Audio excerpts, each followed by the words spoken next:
ओम श्री गुरुवे नमः। नमस्कार भक्तों, ज्ञान गीता के इस मंच पर आपका सादर अभिनंदन। आज के इस वीडियो में हम पौष मास के कृष्ण पक्ष की सफला एकादशी की व्रत कथा के बारे में जानेंगे, जिसके श्रवण मात्र से अनंत कोटि फल की प्राप्ति होती है। आइए जानते हैं इस पावन एकादशी कथा को। एक बार की बात है, महाराज युधिष्ठिर ने भगवान श्री कृष्ण से पूछा, हे जनार्दन, पौष मास के कृष्ण पक्ष की एकादशी का क्या नाम है और उस दिन कौन से देवता का पूजन किया जाता है और उसकी क्या विधि है? कृपया मुझे विस्तार से बताइए। भक्तवत्सल भगवान श्री कृष्ण कहने लगे, हे धर्मराज, मैं तुम्हारे स्नेह के कारण तुमसे कहता हूँ कि एकादशी व्रत के अतिरिक्त मैं अधिक से अधिक दक्षिणा पाने वाले यज्ञ से भी प्रसन्न नहीं होता हूँ। अतः इस व्रत को अत्यंत भक्ति और श्रद्धा से युक्त होकर करें। हे राजन, पौष मास के कृष्ण एकादशी का महात्म्य तुम एकाग्रचित होकर सुनो। इस एकादशी का नाम सफला एकादशी है। इस एकादशी के देवता श्री नारायण हैं। विधि पूर्वक इस व्रत को करना चाहिए। जिस प्रकार नागों में शेषनाग, पक्षियों में गरुण, सब ग्रहों में चंद्रमा, यज्ञों में अश्वमेध और देवताओं में भगवान श्री हरि विष्णु हैं, उसी तरह सब व्रतों में एकादशी का व्रत सर्वश्रेष्ठ है। जो मनुष्य सदैव एकादशी का व्रत करते हैं वे मुझे परम प्रिय हैं। अब इस व्रत की विधि कहता हूँ। मेरी पूजा के लिए ऋतफल के अनुकूल फल, नारियल, नींबू, नैवेद्य आदि 16 वस्तुओं का संग्रह करें। इस सामग्री से मेरी पूजा करने के बाद रात्रि जागरण करें। इस एकादशी के व्रत के समान यज्ञ, तीर्थ, दान, तप तथा कोई और दूसरा व्रत नहीं है। 5000 वर्ष तक करने से जो फल मिलता है उससे भी अधिक सफला एकादशी का व्रत करने से मिलता है। हे राजन, अब इस एकादशी की कथा सुनिए। चंपावती नगरी में महिष्मान नाम का एक राजा राज करता था। उसके 4 पुत्र थे। उन सब में लुम्पक नाम का सबसे बड़ा पुत्र महापापी था। वह पापी सदा पर स्त्री और वेश्यागमन तथा दूसरे बुरे कामों में अपने पिता का धन नष्ट किया करता था। सदैव ही देवता, ब्राह्मण, वैष्णव की निंदा किया करता था।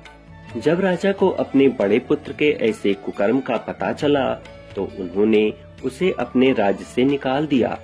तब वह विचार करने लगा कि अब मैं कहाँ जाऊँ, क्या करूँ?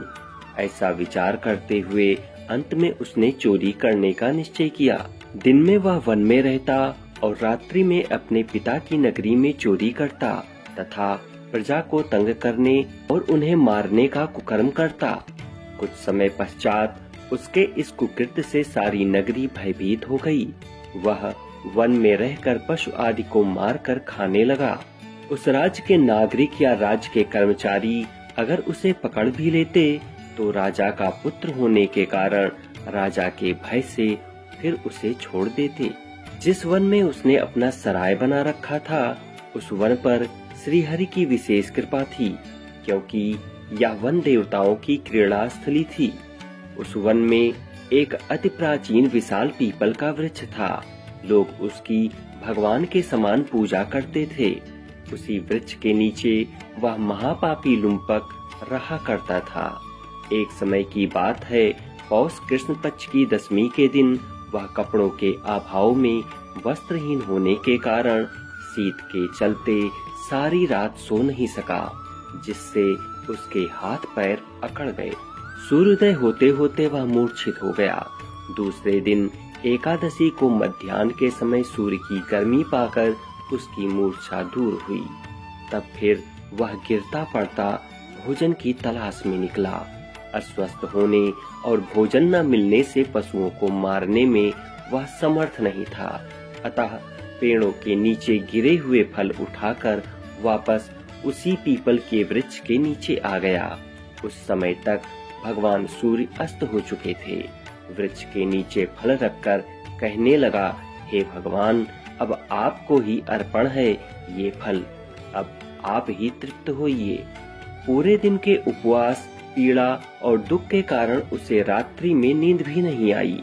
उसके इस उपवास और जागरण से भगवान अत्यंत प्रसन्न हो गए और उसके सारे पाप नष्ट हो गए। दूसरे दिन प्रातः एक अति सुंदर घोड़ा अनेक सुंदर वस्त्रों से सजा हुआ उसके सामने आकर खड़ा हो गया। उसी समय आकाशवाणी हुई कि हे राजपुत्र, श्री नारायण की कृपा से तेरे पाप नष्ट हो गए हैं।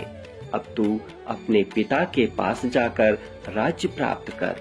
ऐसी वाणी सुनकर वह अत्यंत प्रसन्न हुआ और दिव्य वस्त्र धारण करके भगवान आपकी जय हो ऐसा कहता हुआ पिता के पास गया। पिता के पास पहुंचकर उसने आकाशवाणी की सारी बात बताई, जिससे उसके पिता ने प्रसन्न होकर उसे समस्त राज्य का भार सौंप दिया और स्वयं तपस्या करने हेतु वन चले गए। अब लुम्पक शास्त्रानुसार राज्य करने लगा। उसकी स्त्री, पुत्र आदि सारा कुटुंब भगवान नारायण के परम भक्त हो गए। वृद्ध होने पर वह भी अपने पुत्र को राज्य का भार सौंपकर वन में तपस्या करने चला गया और अंत समय में वैकुंठ को प्राप्त हुआ। इस तरह से जो मनुष्य इस परम पवित्र सफला एकादशी का व्रत करता है, उसे अंत में मुक्ति मिलती है। जो नहीं करते हैं वे पूंछ और सींगों से रहित पशुओं के समान हैं। इस सफला एकादशी के महात्म्य को पढ़ने से अथवा सुनने से मनुष्य को अश्वमेध यज्ञ का फल मिलता है।